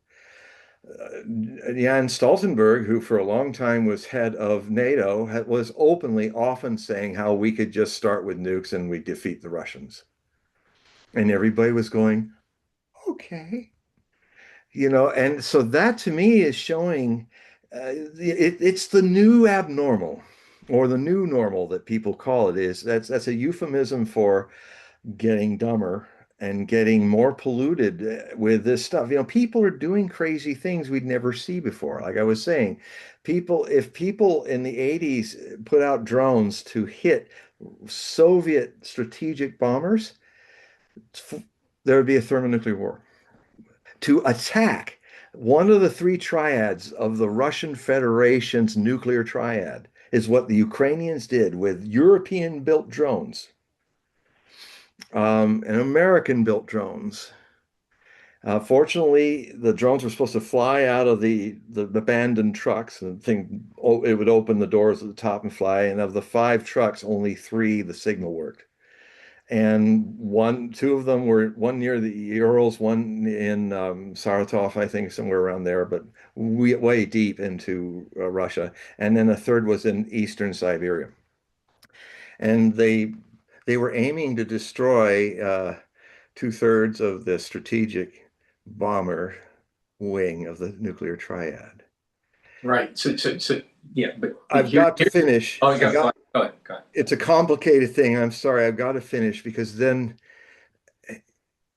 we are alive because the Russians quickly understood what was going on. But according to their own doctrine, that should have started World War III. If you attack the submarines, if you attack the ICBMs in their silos, if you attack the strategic bombers, that's why we had treaties where they were all parked. American and Russian were all parked out in the open. That's why the drones could attack them, because the treaty had to make sure that both sides could see every bomber. And what happened was a lot of the drones, with their own TVs showing it, they hit all of these bombers that were actually for spare parts. They only destroyed or damaged 2 real strategic bombers. But we could have had a nuclear war. Nobody before 1988 would have thought of doing something like that. So it's collectively making us a little more crazy. Not just the weak people or the psychically open to stuff like that, or schizophrenic people or suddenly doing things, mass shootings and all of that, which are much more than they were before. And I see this as part of the zombie mind plague. Go ahead. Yep. See, with Lonsdale, Teal, and Karp, Palantir is setting up a situation, and we've talked about this on multiple shows, that we're marching to a tactical nuclear war. With eyes wide shut. When that happens, there will be provisions that will be very similar to continuity of government that will supersede our constitutional rights. Mm-hmm. And we're going to lose our constitutional republic. Mm-hmm. And Lonsdale is going to get what he wants, which is going to be this emergency power. And people like John Don, even me, we're on the shit end of the stick. Yeah. And so people In need the to line wake of the up new to gas this. chambers. And people need to wake up to this because we're going to lose our government as we march along with all of this geopolitical instability. And these tech billionaires are going to benefit because they're going to be part of this continuity of government. It's a hope for me because I've studied Russia so much. I'm seeing this is not the way Russian children are reared. They still, I can tell when I watch them, they're like way we were, in the 50s and 60s. We're reading books, I mean, yeah, Russians have technology, but you will find that Russians still are just getting down reading a book. This So their society has not allowed them to fall into this gaga kind of way that we've gone. And we're alive because of it. Because if they were, with all those nukes, if they were as gaga as our leaders to the lead are, we would have been destroyed long ago. And that's why I think these are the moments where I truly start to understand what Edgar Casey meant back in 1944 about a future Russia beyond Bolshevism that would be the hope of the world. And I'm seeing it enacted. I'm also seeing all the threats to the world's future also, but I'm seeing the counterbalance, and it is Russia and its people. They haven't lost the thread of life. It's they do it in their typically Russian way, but it is why so many of the global majority is going to Russia. The leaders, business people, all there's the teal people and the declining, retarding West. 17.5 well, they're like under a billion people or at a billion. And then there's 7 billion other people that you're never hearing about in the declining West. They're just so full of their own BS and seeing the world through the BS covered eyes. But what I try to do in my Hogue Prophecy reports is show you the other world, which is the majority of the world, that are actually growing and advancing and not turning into a bunch of guh. And Russia and China and India are at the core of this. Iran is also joining it, and it is as the kind of the guardians of this concept of the BRICS, which is where we leave sovereign nations to their own designs to grow in their own ways. And if we want to show something better, we do it by example, not by preaching. And we don't tread on other people's. It's like bursting into somebody else's household. Each nation's like a household. We interact with those households in community.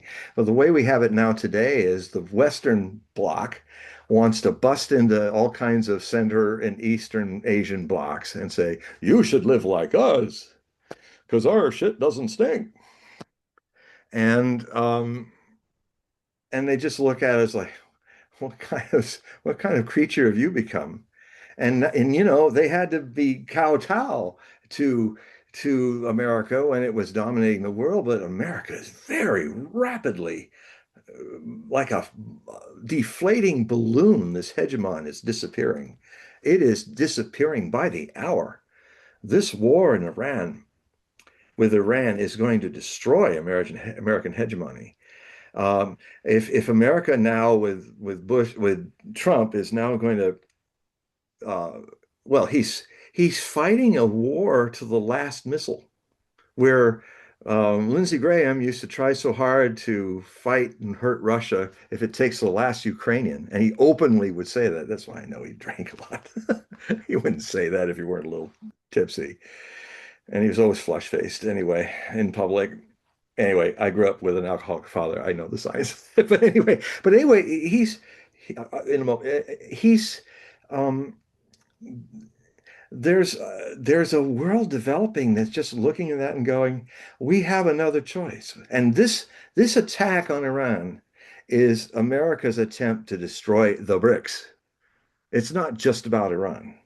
And now they're so desperate is if this goes on another 6 weeks, we literally, Trump will have to, by the time of the midterm elections, Trump will have to end the war, pull everything out before the petrol for the ships, the oil for the ships can't sail them back home.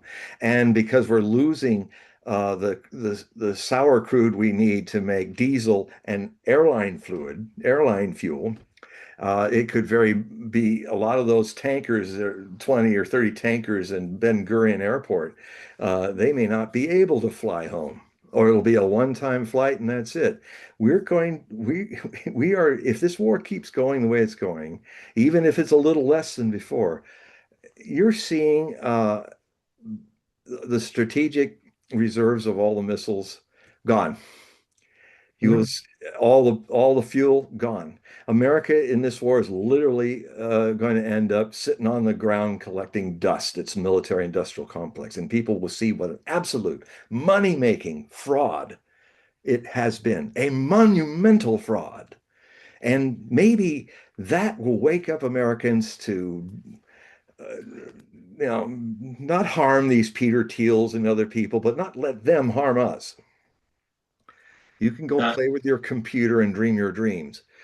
But your Darth Vader or Emperor Palpatine ideas are hopefully, I hope, are going to at last awaken the sleepy human race. I have much hope for Gen Z. I don't have any hope for Gen Z, but Don, go ahead. So to follow up on your comment about COG, which it's interesting. I think if I look at probably my research into sort of the conspiracy theories, COG ranks highly among my studies. And What's COG? What's the acronym mean? Continuity of government. What? The continuity of government. Oh, okay. Thanks. so, and when Paul brings it up, I'm kind of that. I hadn't gone there in a while, so you're kind of like igniting some thoughts here. The question is, if you're looking at, again, if you look at the DoD and their use of AI and essentially directing the actions of governmental action in order to create a COG, I don't know at what length they might go. And the question is, what does those simulations look like in order to basically preserve the government? Because in the essence, you're now asking this system to create any type of possibility that would exist in order to basically sustain its power structure, which the founding fathers recognized as essentially pure force that we would have to minimize it. But you could almost argue that if you had the corruption of the system, then basically the direction of the AI directing the COG is one that is completely evil. Yeah, it's like, oh, Frankenstein's monster. Can you run the CODG? And then it's all a mess. And then Dr. Frankenstein goes down with the ship. And so the question I have is like, so the two things, again, the reason I really followed Paul is, in the bioweapons development, I think that to me would be the Trojan horse to introduce it into the singularity. Because in essence, you're looking at essentially a bioweapons development of a military industrial complex in which is done in silico, in which, again, it's moving in a direction in which it is no longer commensurate with evolutionary theory. So therefore, you will have to create some type of synthetic immune system in order to survive. You can kind of follow these things that we're no longer dealing with something that is being, but is mental masturbation. No, well, I'm not saying it's not mental masturbation as it is what we're truly probably seeing, because you're already starting to see people like Sun Shong, who's introducing essentially the synthetic solution to some type of possible threat to our biology, and that he will create a synthetic response to it. So we're moving. I call it from the biosphere to the noosphere, because and this is what I'm saying. It's interesting because the thing that I'm also studying is this idea of this dynamic about there is a feedback loop that exists within the biosphere that we talk about, say, with Darwinian evolutionary theory, epigenetics, and so forth, that acts within a time frame that is now being usurped by this synthetic biology that moves at a pace directed by some type of AI that is not necessarily acting within the best interest of, say, Mother Nature, but is moving in something is directed by something that is outside of the normal, right, pre-conscious, pre-language intuition. Cretaceous, a new Cretaceous era, Don, a new extinction. That's only where this is going. Mhm. The other thing too is not denying all the very interesting things that you're saying are all a part of the world of becoming. But the most missing point, Osho used to talk about this all the time. Einstein understood it, and to his regret, because he once said, if there is such a thing as reincarnation, I don't want to be a scientist anymore. I'd rather be a plumber, because he put his authority. Listen. This is a time now to listen, because you also need to see this. Every human being needs to understand this, and that is that the scientist will never be able to do things that are in according with natural truth until the scientist knows thyself as a conscious being. Einstein regretted that unconsciousness, that he handed his influence to Roosevelt bombing cities of a defeated Japanese nation rather than say, well, we've defeated them.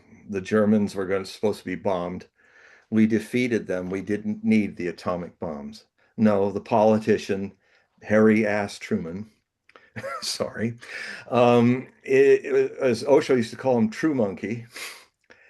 John, I'll let you. This is my time. Listen. The that Truman had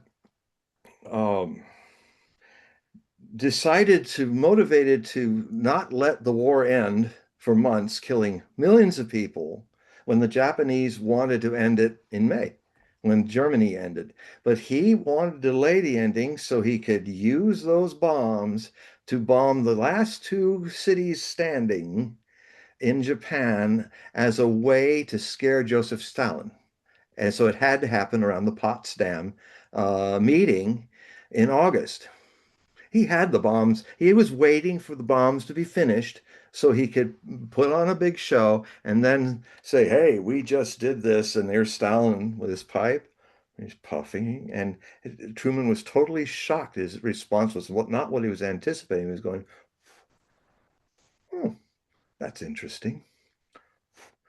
And Truman couldn't understand because he's an idiot. Stalin knew about the bombs. In fact, they were doing the wise thing. Now that these horrible weapons were being built, they needed to have them too to deter America from just launching, doing a Samson option on the world like Israel wants to do and may do in the next few weeks. So my point of this is that's the political mind that Einstein did not factor into his scientific thing, the logic of, well, we need this bomb. He never dreamed that Roosevelt or his successor would do this monstrous thing to a bunch of defenseless civilians in Hiroshima and Nagasaki with all racism intent.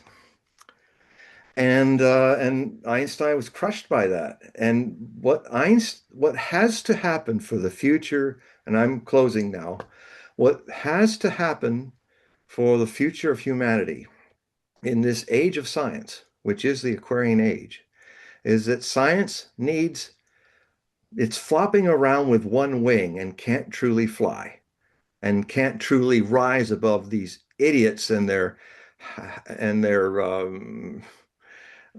their dictatorship of the machine. Um, we need another wing. Science, the wing that we've developed so well is the study of phenomenon, the world, material world, the universal world, and all that, and measuring and matter and all of this. But we need another wing, which is the science of self-observation. Just like science observes the world, the hypothesis must then be every human being, especially our scientists, need to know who the scientist is. Einstein didn't know himself as an enlightened being. Science needs to have this wing, and then it will be much more able to keep its ethics alive. It will be much more able because it will be like a wave that cannot go to war with all the other waves anymore because the wave finally looked in from the form that it's so attached to and discovered that he is all the other waves. How can you go to war when you're all the other waves? What ridiculousness of that. You're just killing your own cosmic source. It changes the way you act. That is why the great masters, enlightened men and women have been there trying to teach love and compassion and these things. And if scientists could also learn to be Buddhas as well as scientists, then they will know the signs of these stupid things that people are doing. And I am afraid that we may have to go through nearly destroying the world from these fools. Maybe then we can start all over and really understand that science must also be a spiritual pursuit. The the the observation of the being. But science is not doing that. That's why it gets even our best scientists like Einstein can make such mistakes. And these people, as far as spiritual beings, are hardly there, hardly comparable to Einstein. So it's so important. Most people don't seem to grok it, but this is not even grok. But this is really, from my experience, the only way out is bring consciousness to science, consciousness and awareness of the scientist. All right, go ahead, Don. And John, have you heard of the J space that was presented by Anthropic? No. I just, if you just Google it, the J space, because I was just in another one, I was interacting with someone's AI system, and someone brought up this J space, and let me just use the words. I know H and J from Men in Black, but I don't know this J space. No, I'm just saying, but it follows with what you're describing. To the person that basically is participating in the scientific state of enlightenment, these people have to know thyself in order to make sure that what they're participating in isn't basically ending the experiment in being, or isn't commensurate with it. And so what is it is directing it? They need to be aware of that they might be participating in something of which they don't even know that perhaps that they're doing something that is not connected with being divine. Well, here's the issue, John, with it is that everything with Anthropic or even with Palantir, they hint at certain things. J space stands for Jacobian space. Well, as in Jacobites? Jacobians. Jacobians, okay. Right? All right. So and what beings and what beings are we talking about? All right, but their definition here is all right, Anthropic is using a mathematical technique based on the Jacobian, or hence J, to probe how small changes in internal activations affect future outputs. Well, I kind of draw a blank on that. And John, just give me context. Think of it as a dynamic space. So you have an opportunity to essentially direct is essentially how the AI will recognize the pattern. So there is an opportunity there to actually influence the direction of. I do that I discovered it's quite a revelation. That's why I'm talking about how consciousness and education and critical thinking as the tools of the mind, but the soul has to have the ethics and the love and the compassion to see the warning signs. Um, because basically, when I was last few years, I've been translating using AI after 20 years of educating myself how to translate 16th century French for my Nostradamus project. And it was a very interesting journey because I literally, it was like the algorithms were like daemons that King Solomon was granted by the Lord the power to use elemental spirits and all to do good things or needed things. And there's a lot, Judaism has a lot more complicated understanding, rich understanding of Satan and devils and things like that. And so Solomon was given the gift as a great magician by God to these little fairy-like demon-like characters, which are very very similar in my and when I would deal with algorithms. The algorithms would start trying constantly to distract me or take me somewhere else, or take me away into other things that were not so, or make statements that, oh, this word wasn't used until the 1860s, and then I would go in my French books of ancient and medieval French, and I'd find that the same word was used in 13th century. So the human must remain the master of the technologies, of they are our servants, they are our slaves, they are not real as beings. We are the beings. We cannot surrender that to the machine, uh, because that would be a surrendering of the divine spark to something that will not understand it and simply erase it because it does not compute. And John, I have something that will basically align with what you're saying, which I think is very powerful. So this guy. I said I'm reading this guy, Ellie Jakes, who basically I actually interacted with Ellie Jakes, who wrote the treatise on the midlife crisis. You can actually study him. Just listen to this. I think you'll find it corresponds exactly what you're saying. Unconscious sensing and time proto-mental source of temporal direction. And what he's saying is, if not in consciousness and if not in pre-consciousness, then where is the dynamic field? And I think what I'm arguing is that I think anthropic is essentially the dynamic field is this J space, the field of focus, comprising the coexisting past, present, future, or actively interpenetrating memory, perception, desire to be found. I emphasize again that I would speak not of each separate element by itself, nor of the intellectual verbal formulation of the field, but of the direct experience, the ongoing active sense of the field, the gut feel of the process. This powerful flow of intentionality is the outstanding characteristic of unconscious mental activity. And there's something there that I think that I'm seeing even within the zeitgeist of, say, the language that I'm seeing immerse of unfold, is I'm seeing something called common sense, which I would argue is trying to come back to this sort of pre-verbal connection, because what he's arguing essentially is language is almost atomistic, that is limiting. Well, Like once you okay, it so often happens in these things, and it's all very wonderful and sincere, Don. But all this fantastic moving through these fields and all this, and the one point that felt anchored into something beyond all that, which is inside of you, that we mostly are unaware of, because meditation is a science that the human being must learn, not mindfulness, but learn about the no mindfulness.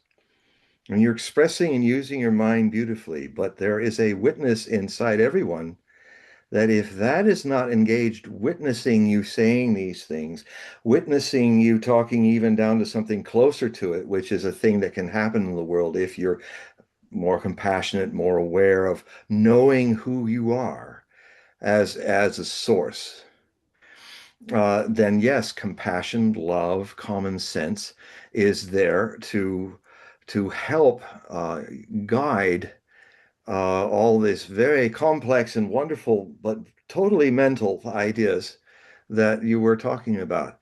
Just remember, though, the mind is a great servant if consciousness is driving it. It's a terrible tyrant if it's the master.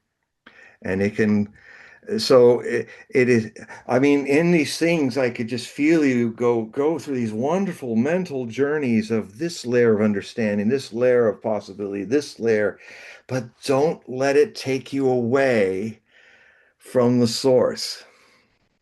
Don't get lost. Be the being that you invite into this journey, who is your central connection to all eternal love and things. And then have that. That's what meditation will give you, will create a milieu for you to remember it, because you've always been this. You can't be anything else. Buddha nature is eternally everywhere. Everyone has it. But identification, separation, although these things are needed in our world of a dialectical way of living, that is, there's always this or that, love or death, right or wrong. But this is a thing I'm talking about that is so free that it's even free of existing, therefore it can never not exist as well. This paradox is just the feeble first doorway into a whole other experience that must be the centering of all scientific pursuit, as it should be religious pursuit or any of these things. And so learn. I can, if you wish, I can give you meditation techniques that I have used that are tailored for the modern needs of modern men and women. People keep starting in meditation with Vipassana, watching their breath. But the simplicity of that kind of meditation usually goes awry because we have become very non-simple people. We are lost in complexities and mind amplifications that people in Buddhist time at 500 BC would never be able to handle. And we are only just by our fingernails handling it as it gets bigger and bigger and more complex. So these techniques of Osho actually was aware of this and actually starts with the body, with dancing or singing or moving, and to different stages. I'll give you an example. In the Kundalini meditation, there are 4 15-minute parts. It's 1 hour, and there's CD tapes and stuff that you can get, even with an alarm clock at the end, a little Tibetan bell ringing. It starts off with you're standing in your own space with your eyes closed. The music starts, and it's a xylophone going. And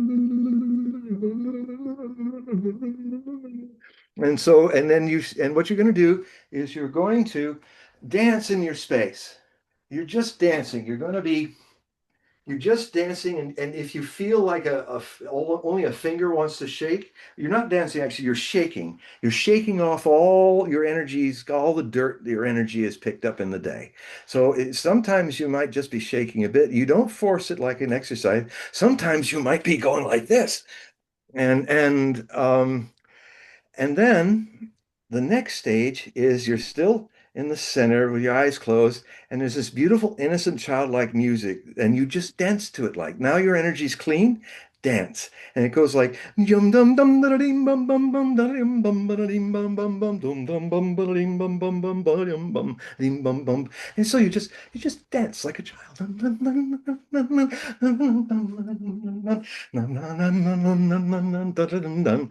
And now so your energy has been cleaned and now it's been played. Physical, the joy of your body dancing. The third stage is the dusk sundown to dusk stage. This is where you sit either cross-legged or in a chair. Now the music takes all that energy and settles it. Have you ever watched the dusk coming and how everything in nature settles, and it gets darker and darker? And it's just, this meditation will take you into the essence of this settling of your energy. And the music kind of goes boom, boom, boom, boom.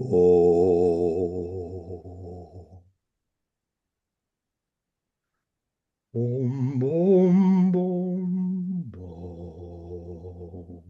And dulcimers go, "Diddle-doo, la-da-da-doom, da-da-da-boom, boom, boom, boom." And what happens is the silences between the breathing in and out of the music gets more deep and deep, and you feel yourself settling. All this energy in your body is settling as you sit still as a statue. And then there's only the silence, and you'll know when it comes. Now you can either keep sitting on a chair, or if you can, do a little cross-legged sitting on the floor, still as a statue, no movement.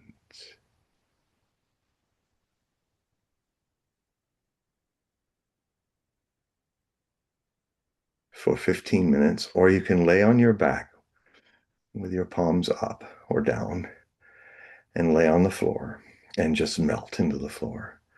The three stages help get all the 20th and 21st century stuff out, where you can then be in a Vipassana-like state and immediately go into that. And there are many other techniques of Osho that have different ways of doing this. And a lot of it's about like going in a room, like face darkness for an hour. Or if you're afraid of something, look right at it. Don't avoid.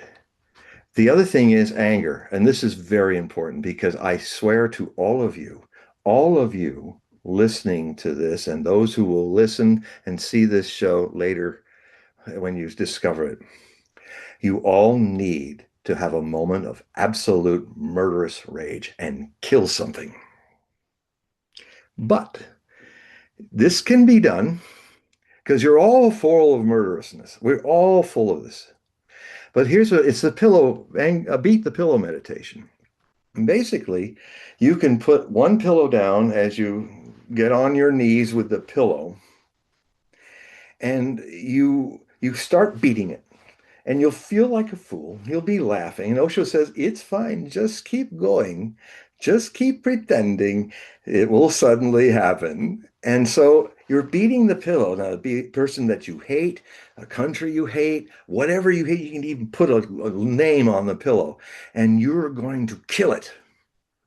And so you're beating and beating. And suddenly there's this point where you're not laughing anymore. You feel this flame in your hara around your navel, and suddenly you are going, ah!